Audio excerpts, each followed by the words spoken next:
Tom Bowlus with Bass Gear Magazine coming to you today with a pretty cool look at some of the things that are possible with Neural DSP's Quad Cortex. And I'm joined today by Michael Baugh, a composer, Anna Sentina, bass player extraordinaire.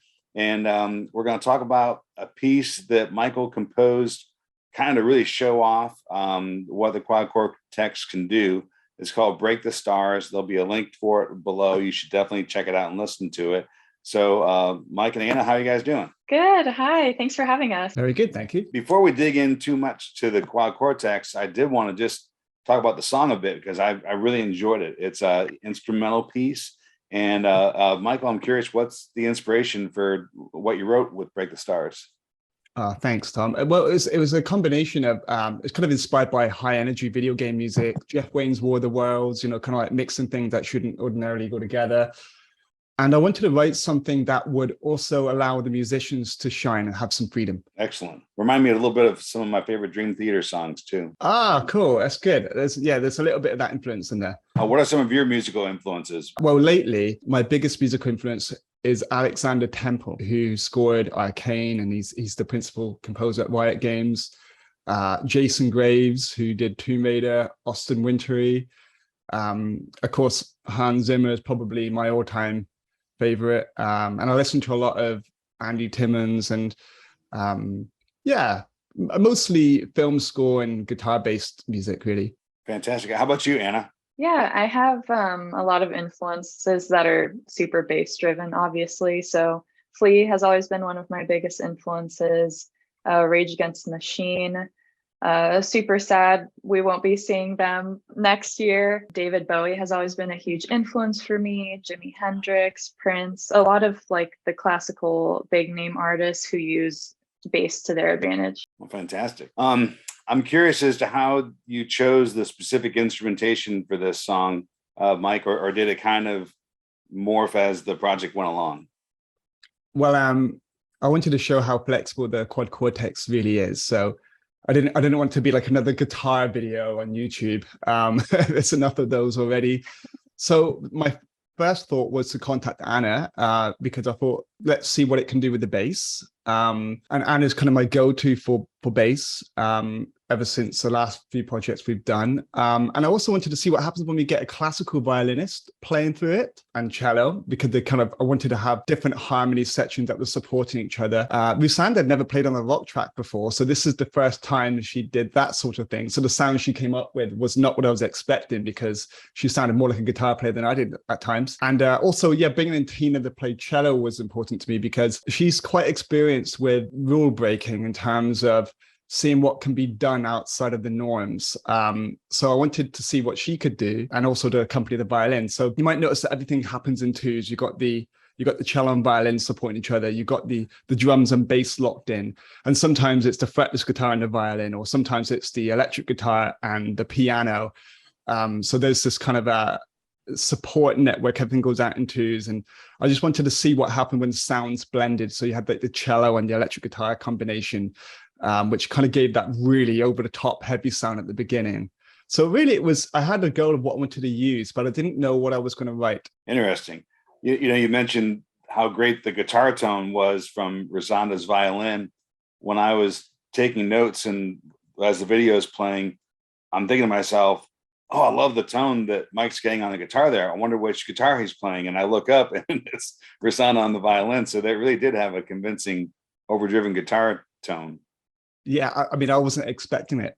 When she delivered those recordings, I was kind of lost for words, because there was moments that I thought, oh, that's kind of like how Greg Howe plays and as a guitar player. So to see a violinist playing these notes with this sound was quite cool. And I really loved how she kind of didn't hold back.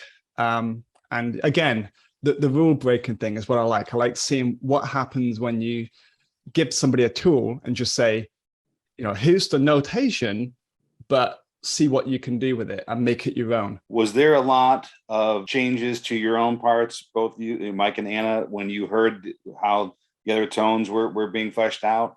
Or did they just kind of, everyone stuck with what they originally, tuned in and that all kind of worked together? Oh, I don't know, Anna. What happened to you? Yeah, I was gonna say, I think when I started writing the bass, at that point, I only had the guitar to go off of. I don't even think I had the drums. Or I think eventually I had the drums because I wanted to make sure that the drums and the bass were going to be in sync. And then I remember Mike was, sending me like each little snippet of him playing through his guitar parts. And so it was kind of at that point just Mike and I going back and forth. And I would be like, how's this? How does this sound? Does this make sense? And when I heard the actual song come together at the very end, I was mind blown at how it had changed so much because, at that point it had the violin and the cello and the piano. And I was like, oh my gosh, just hearing it come to life was really amazing for me. But to answer your question, yeah, when I was writing the bass, it was kind of just me and Mike going back and forth. Yes, that was one of my favorite things about the project was the conversation aspect, because when you play with a band in a room, you can discuss in real time what you want to change, what you don't like, what you want more of. And there's this kind of belief that, oh, well, when you do stuff like over the internet, you don't get that same kind of connection. But I disagree, because I think it's better in some ways because you can have that conversation, only now it's international. But also you get time to think about it, sit on it for a while and be like, is this what I really want? I remember what I sent, I completely forgot what I sent you now, those video clips. Oh my day, they were so bad. And then what Anna sent back was so good. I was like, wow, she really gets me, which is a good sign when you find a session musician who understands what you're getting at. And I think at one time I might have even grabbed the bass myself to explain what I wanted. I was so embarrassing sending Anna a bass. It wasn't bad at all. Disclaimer, it wasn't bad. Being very kind. But I changed a lot of guitar parts based on both what Anna and Tina sent, mainly because I didn't want to be the guitar player who stands on everyone's feet. Some of my best friends are bass players, so I'm very aware of what they think of overplaying guitar players, and they're right. So, they got to take that on and apply that to the music. And but also because the bass is doing enough in that register, the cello's doing enough in that register also. So I just had to make sure that I found where the guitar needed to be and let everybody have their frequency range and occupy it in the style in which, they did it. It's their speciality, that zone. So I kind of stayed clear of it. So a lot of my guitar parts were rewritten, I would say, after I got the bass and cello. And you probably had what, 3 or 4 separate distinct guitar, instruments that you played? Yeah, so I programmed the percussion. I play fretless guitar. I play the nylon acoustic guitar, and the normal electric guitar. That fretless is amazing. Mm-hmm. The fretless, that was a lot of fun. I mean, yeah, a bit of a nightmare to play with, because if you're having a very slight off day, you sound like you've had 4 glasses of wine. So you don't always get it on the first take. Absolutely. That's funny. Every time I post something about Mike's guitar, like, we'll have a clip from one of our videos or something, I get so many comments that's like, oh my gosh, what is that? Like, give me information about that guitar. And I'm like, oh, okay. And I just copy what Mike says about it. But so many people have something to say about it. That's a VGA, right? Yeah, that's right. Yeah. I remember seeing one of their, fretless guitars at the NAMM show the first time, thinking, how would you play that? Fretless bass is one thing. We have at least 34 or so inches, give us a little more room for margin for error, but True. There's not much margin for error on a guitar. Well, when I find out how you play it, I'll let you know. One more question I have about the song itself is, how did you come up with the name Break the Stars? Oh, that's a really good question. I read a lot of sci-fi books, so especially people like Brandon Sanderson, Liu Zihin, whose work kind of like bouncing around my head all the time. So when composing this track, those images from those books were in my mind. And I don't know why, every time I listened to the demo, I just kept thinking, break the stars. And I don't know why, it just stuck. But it's like meant in a positive way, like go for it, break the stars, see what you got, show them what you got, that kind of vibe. So yeah, I guess it's just came from reading lots of sci-fi. Very, very cool. I was also thinking to myself, it's kind of a way of you're kind of breaking some new paradigms here with the quad cortex too, you know, and you're kind of actually attacking some of the stars of amplification world and you know, modeling them, you know, so you're kind of breaking the mold and creating something new with the quad cortex as well. Yeah, I was kind of aware of the multiple meaning behind it. And I thought I'm going to keep that because then people can, it's open to interpretation. And Right. I like music and songs that are like that, you know. Excellent. With regard to the musicians that participated, I know you said you and Anna have been working together for a while. How long have you and all the other musicians been working together? How long have we known each other, Anna? I'm trying Was to it remember Green now. Hornet? I was going to say, I think we started talking right before the pandemic hit, and we started officially working with each other literally right before. I think I sent you my first video edit February of 2020. Yeah, that was yeah, I remember now. Yes, that was Green Hornet, and I think that was the same time I started working with Sander Pamphylia as well, in the same project. I knew Tina a little bit longer because a couple of years previous to that, we did a song called The Dark Forest. We went over to LA and shot a music video for that one. Yeah, so I think I've known Tina, well, I've known Sabina the longest because we've been married for 14 years. So there is that.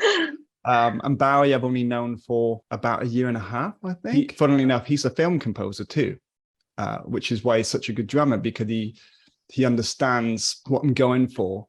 And I basically explained to him the concept of what I wanted without sending him. I didn't send him any notation whatsoever. I just explained what I wanted and sent it over to him. And he was able to, every time he always delivers exactly what I was hoping for. So I took a gamble on Barry for this one and it paid off again. But yeah, he's the newest guy that I've worked with. Wow, so it's been over 3 years now, Anna. Yeah. Wow. Just about. Yeah, that's wild.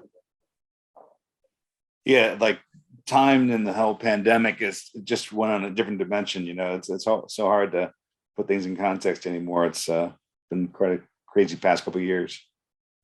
Yeah, it messes with me because I both feel like I've known Anna longer than that, but at the same time, Green Hornet felt like last year. So right. I feel the same way.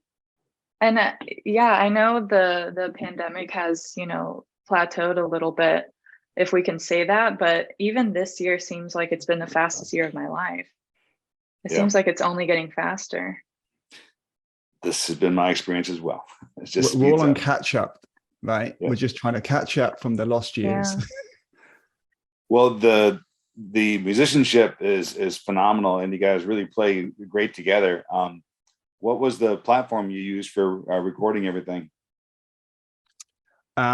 So what do you mean, the video or the audio? The audio.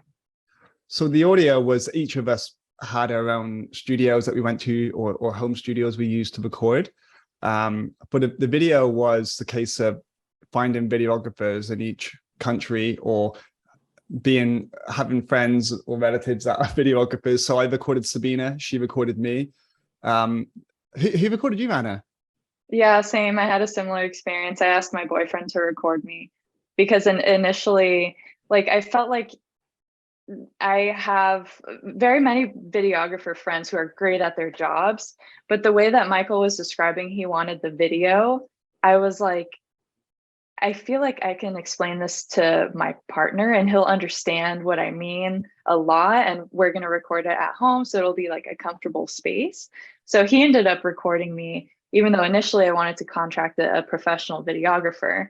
And yeah, I think it ended up working out. And I obviously, like, he's my partner, so we feel very comfortable with each other. And Mike said he wanted something very high energy, you know, like super extra, and then he'll take out the parts that he really likes the best.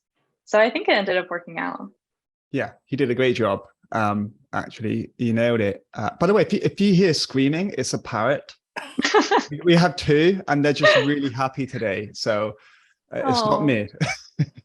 Don't call the police. Yes. So moving on to the quad cortex, which is kind of the inspiration for the musical inspiration here. I've been able to review that already in Bass Player magazine, and I'm doing a deeper dive for Bass Gear magazine. And so I'm really kind of, dipping my toes into this myself. And it's a wonderful, wonderful, piece of equipment. I'm curious how long each of you have been using the Quad Cortex. I think for both of us, it was weeks, maybe 2 weeks before we started recording for Break the Stars. So I did a deep dive, exploring all of the features and sounds. Yeah, about a week and a half, 2 weeks before, experimenting with synths and fretless guitars, acoustic guitars, just to find out what it was capable of doing. But before then, I hadn't used one before. Same. Yeah, I wasn't even really familiar with that kind of gear actually until I started using the Quad Cortex, and I feel like I still learn more and more about it every day. Like recently, I was playing around with it, and there are a lot of really useful YouTube videos actually. And I saw there was one that I watched recently that kind of goes through the basics from this guy called Ben Rowlands. And I was like, oh, okay. Like it's really, there are some things in that video that I didn't even realize I could do, even though I've had it for a long time now. And it's really nice. There are so many options. It's, it actually, I really liked working on this with Mike and like having this be the main reason that we even put the video together, because like I said, I'm not like a huge gear person. I'm like very simple. And I love exploring and experimenting around with things, but I end up typically just going back to the basics. So it's just really nice having those options to experiment with however ways. And recently I've been playing a lot with two of my very close friends, one of which is a keyboardist, Summer Sweesang, and another girl, Mirren Edelstein, who plays violin, which is a little bit different, right? Violin plus piano plus bass. And we've been doing a lot of one-off stuff, and it's been kind of perfect to have that with me, just because it serves so many purposes, like amplification and recording and whatnot. So yeah, I kind of went on a tangent there, but it's been a really interesting experience working with it. Yeah. That's a good tangent. And, it's such a powerful device, but what has impressed me as much as well is the how easy it is to get into it. The user interface is very, very good. It's very user friendly. Some of my efforts at using modeling type gear in the past, I've been, I'll be going along fine for a bit, and then I'm trying to do something and I feel like I hit a wall and I can't figure out how to get it to do what I want to do. And so far the Quad Cortex has just been super intuitive the whole way through. I agree with you. And being a freelance musician, I feel like you kind of have to have that well-roundedness, because sometimes you're going to work with a hip hop artist and other times you're going to work with a metal artist. And you need to have so much variety and like so many options with what you're doing. And I feel like the Quad Cortex is really good for that, just because of even just all of the amplification and cab settings alone, which is what I usually stick to. And then on top of that, being able to add effects like distortion has just been really nice for me.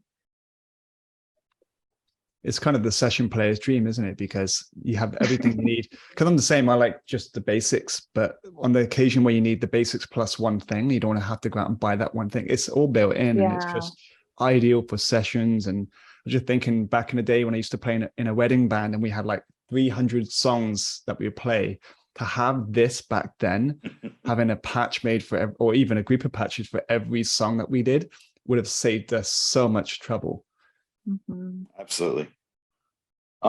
So Mike, did you come up with the idea of getting the classical string instruments, involved in this project, or is that something that, after Tina and Rusana got involved, I imagine you must have chose to bring them involved, right? Yeah. So the brief was very clear, just to show what this thing can do. But see, the Quad Cortex is normally displayed mainly for what guitar players can do with it.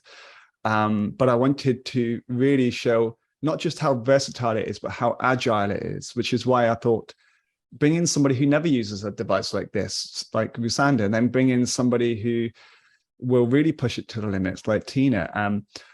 And they're in a completely different genre. I mean, not different genre, but they're in a different world. I mean, Tina's kind of in between the rock metal world and the classical world.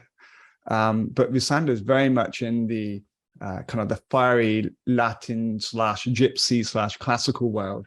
So I wanted to see what she would bring to the table to show it off, and what she would settle on sound wise.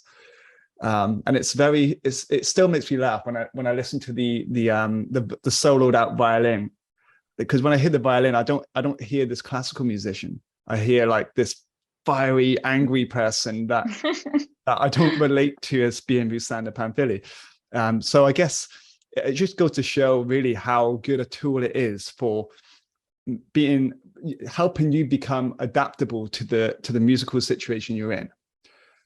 So if it can make a classical musician sound like that, it can pretty much do whatever you want. And it's a lot of fun, by the way, putting synthesizers through it.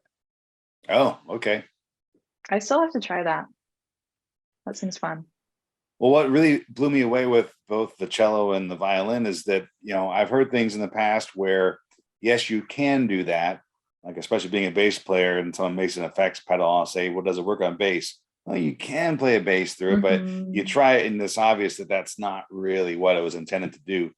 And so I was curious before I heard, your composition, just how that was going to work out. I said, yeah, I'm sure it'll take an input, but how's it going to sound? And it sounds so natural. It just sounds like, if you told me this was a device that was made entirely for electric cello, and that's the only thing that Tina used, is this one device that was handmade just to do an electrified cello, I would have said, yeah, that sounds legit. I mean, it just fits so well. Definitely. I agree with you. It's hard to make a device that has that agility to be able to be used in such an open way.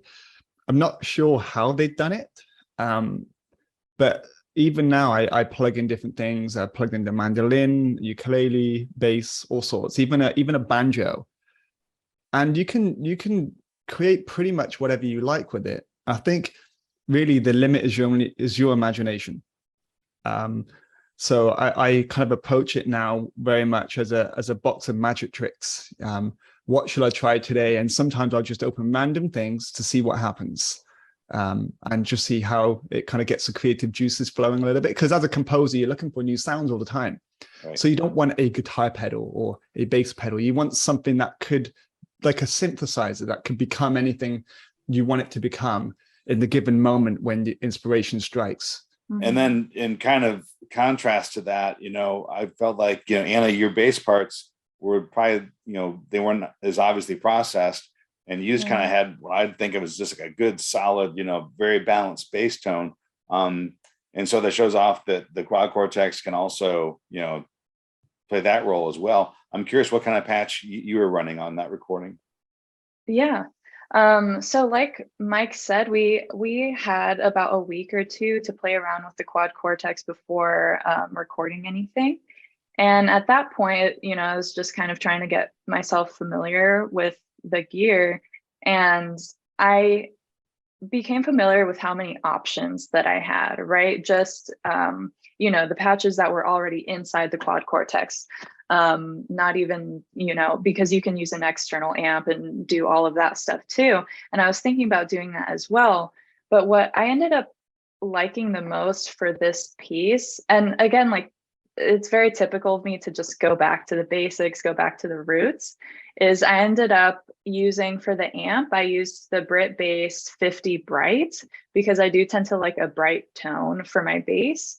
But then for the cab, I used a 210C dark glass, which kind of just brought it all together a little bit more and had more of a deeper tone. So I do kind of like using, something bright and then something a little bit deeper and adding that together, because the bass that I used for this piece, I think, is one of my more neutral basses. So I think it ended up working really well. And I knew I wanted to use that bass specifically because it was still relatively new to me, and it's like pink. It's like a super bright color, and I don't know, I just thought it would be nice. And what bass model was that? Yeah, so here, let me see. So I always use my Kiesel basses. And for this one, I was thinking about going in between a couple different models, but I ended up using the Aries model. Nice. Yeah. Well, it looked great and sounded great. Yeah, that's a fantastic bass as well. Thank you. Do you either of you use the Quad Cortex live, or do you think of it more of a session studio device? Go for Anna. Okay. So I've brought it with me live, and just because the gigs that I've had recently have been kind of one-off, like a little bit weird. Like I played the national anthem for a soccer game about a month ago. Nice. And for that, we kind of just had to figure out what was going to work best in that setting. And like, for instance, there was going to be a lot of slapback and stuff, and we kind of just wanted to figure out what was going to be easiest for everyone. So I think the sound group kind of just wanted to figure out what was definitely not going to fail when the time came. So I had it with me, but didn't end up using it. And so, yeah, to answer your question, I haven't used it live yet, but definitely plan to in the future. So I haven't used it yet, but I just finished creating presets for live shows that will be happening in the very near future. So I'm looking forward to giving that a go. And I'm looking forward to not carrying a head on a cab and microphones and loads of cables. So I'm really looking forward to that. I saw in some of the text where you said that you've replaced a lot of your amps and cabs and have maybe even gotten rid of some of them in favor of the Quad Cortex.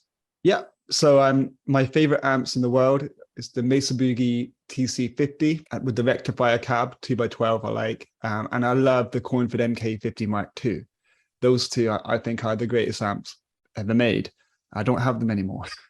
They used to be right there. Now it's just a picture. And but I don't miss them because I still have them in the Quad Cortex. The difference is I can run them in stereo. I can get that EQ'd, perfected, recorded sound live or as I'm recording in real time. And it's just so convenient that it's just here on my desk. I'm pointing at my desk all the time because basically if I just change the camera, no, that's not the right button. If I press this button, so this is now all of those amps. So then I've got so many varieties of the Cornford sounds and the Mesa sounds in here, plus all of the ones that other people make, the different captures that you can download for free on the Cortex app of the amps that I used to have, but in the way they captured the sweet spot for their particular amps, what they thought were the sweet spot. So I've got, I don't know, like 20 or 30 different Mesa Boogie and Cornford sounds in there now. Oh, that's super cool. That's on my to-do list, is to take some of my really nice bass heads like my Trace Elliott V8, my Sadowski SA200, things that I don't really want to lug around, A, because they're tubed and they're heavy, and B, because if I drop them, I can't really replace them anymore. So on my to-do list is to capture some of those and get them into my Quad Cortex. Yeah, and then you can go to a gig with a bass and a laptop bag. Exactly. That's going to be nice. That would be very, very nice. And yet, you can definitely replace your rig with it. But what I also like is that if you still want to have your own bass rig or whatnot, I mean, sometimes the actual air of, pants flapping behind you is kind of fun, The Quad Cortex, I think, still brings a lot to the table, even if it's just in front of your rig. Yeah, I was thinking the same thing because I tried it for a cab a couple of weeks back because it is an amplifier, and it's pretty cool. You forget that it's this little tiny box when you're playing when it's behind you, and every now and again you turn around to change like a gain or a bass setting on the amp, and you realize nope, it's not an amp; it's this tiny little box. Right. Have you guys found any favorite, effects or things that you like? Either I didn't know that I needed this, but now I love it, or some things that you feel like the Quad Cortex just really is exceptional at? I do really like all of the dark glass settings they have on the Quad Cortex because I've always really liked their pedals, and it just made it a lot easier for me to have it at hand already than having to figure out how to put it all in there, if that makes sense. So that was really handy for me. And but again, pretty much all of the amplification settings I have on there, I think whoever curated that did a really great job. And I haven't even super taken a look at the guitar ones. I'm just talking about the bass ones for now. And I'm sure those settings are great too. Yeah, I mean, for me, it's I like the Friedman BE 100 sounds but also the octaver, which is, Mm. I've never gotten on with octaver pedals because the thing I wanted to control wasn't there. Whereas with this, you can control every little element of it, so you can get it just where you want it, which is what Tina used on her cello sound. And I really love the ping pong delay as well. And this is the other benefit of the Quad Cortex, because you're playing it and you can play in stereo, you get the ping pong delay, and it's just, I love that sound. I plugged in a bass. This is embarrassing. I shouldn't have even said this. I plugged in a bass the other day, and I thought, let's try some of the bass presets out. And my sub really loved it, and it felt really good. What I liked was, because I played a bass through a proper bass amp before, and I played a bass through like these kind of like line 6 pod bass things in the past as well. And one feels good and one does not. There's the feel thing, right, that you don't get for the digital units. Whereas when I was plugged into the Quad Cortex, it felt good, which was really nice, because, you know, a lot of these companies that make these kind of devices, they say, oh, this is the thing that will finally do away with tube amps and all this kind of stuff. They've been saying it since the pod. Right. So why do they keep making them if that's true? But this is the first time someone can make that statement, that this is now all you need. And it's true. This is all you need now. Not to say that you shouldn't have the other stuff, because sometimes you want unpredictability of a tube amp, or the unpredictability of a fuzz pedal. But everything else is in there. Yeah, it's pretty amazing. It takes quite the combination of not only on the software side of it to be able to successfully model the things you're trying to emulate, but the hardware side, the processing, you know, it's pretty darn impressive. And I think there's a lot happening at once that affects how we hear things, you know, and I'm a firm believer that the early attempts at modeling, even if you had the software side as well as you could do at the time, the hardware just wasn't capable of processing all those myriad of things that hit our ears that make things sound the way they sound. And I think maybe we've hit that level now. Yeah, music is complex, and the sounds we like are complex. Absolutely. Mm-hmm. I just had to say, you mentioned the octaver, you know, that's probably all the pitch shifting has been the aspect that really blew me away, you know, because trying to track the lower notes on a bass to go an octave down, you know, I'm always curious, okay, where's it going to fall off? Where's it going to start sounding just like a warbling mess? And I haven't hit that spot in the Quad Cortex. It'll track all the way down. It's amazing. Mm-hmm. I really encourage people to give a listen to the video for Break the Stars, which again, you should see the link below. And knowing that all of that was done with the Quad Cortex, with modeling, I'm curious what each of you might say to a new player out there who hasn't tried this yet, who maybe has been a bit intimidated by it. You know, modeling, it sounds hard, it sounds complicated, you know.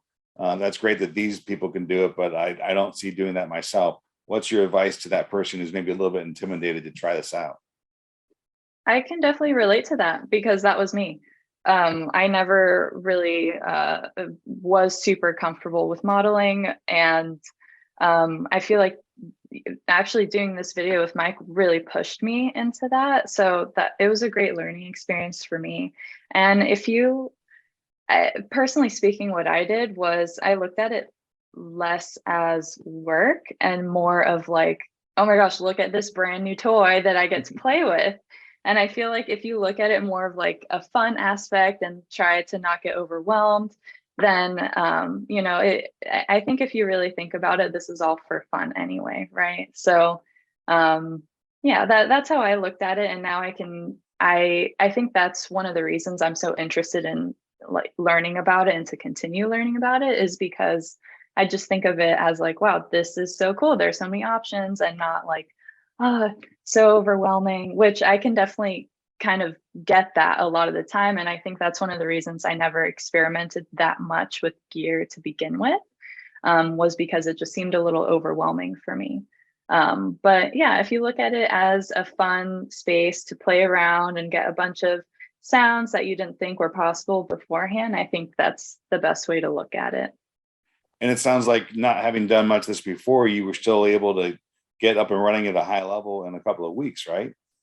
Oh yeah, definitely. Like it's not as intimidating as you may think. And on top of that, the actual piece of hardware it's like very sleek and very fun, and it's more intuitive than you'd think. Like the screen is a touch screen, which I didn't even know until like I started messing with it, and I was like, oh my gosh. And it's just more intuitive than you would think. Well, I agree with what Anna said. It really is a lot easier than you think. I like to think of it because I've never liked these kind of units in the past. I've always been a digital analog synth guy and a tube amp guy.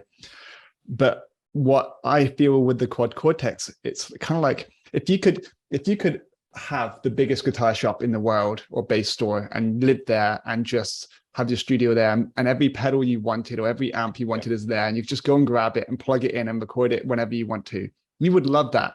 So that's what this is. It just gives you everything. And so you got to be playful with it. You have to experiment. And I think sometimes we're intimidated by these things because we get it. We're like, okay, so where's my sound? It's like, we're looking for a sound. Okay, it's good to find that. So that's your starting place. So if that's the case, get the Cortex app, find the artist you really like, download their stuff for free right onto it, and then make that your starting point because you like their sound. And then you might tweak things and then you save it as your own preset, which is really cool. And then you can upload that and share it with friends. So I would say approach it with a playful attitude. And just remember, you're the guy in the store. Everything's yours now. You can plug in what you want when you want. So just dig in. It's a great way to look at it. Yeah, I like it. And being able to share is, things that you've done, captures you've made, and patches you've put together. That's all part of the fun in the community as well. Well, Mike and Anna, I really appreciate you taking the time to talk to us today about the Quad Cortex. I think people should definitely check out and listen to Break the Stars and listen to it multiple times. Just curious, do you have any upcoming plans for musical collaboration going forward? So yeah, we did a track a little while back. Do you remember that one, Anna? I've not released it yet. Yeah, so I'm holding back. I'm dying to get it out. It's probably my favorite one yet. There's a reason why it's not out yet, and I can't talk about that. But yeah, but yes. Well, we'll keep our eyes and ears peeled for that. And again, appreciate you guys spending the time and enjoyed your music. Thank you, Tom. Thank you so much, Tom. I did want to mention really quick, I think I said Aries for my QSL when I meant to say icon. So the bass I ended up using was my icon bass. The Aries is actually, it's just a guitar model now. I have the bass model, but it's no longer a thing for bass, just guitar. I thought I recalled there being an Aries bass, so I didn't catch that at the time. But yeah, the icons are fantastic. All right, little plug for Keys Guitars as well. So Jeff should be happy with everybody. And Neural DSP Quad Cortex, check it out, people. It is it's playful, it's fun, and mega powerful. So there you go. Thanks, everybody. Thanks, Tom. Have a good night, everybody. Thank you so much. Well, good afternoon.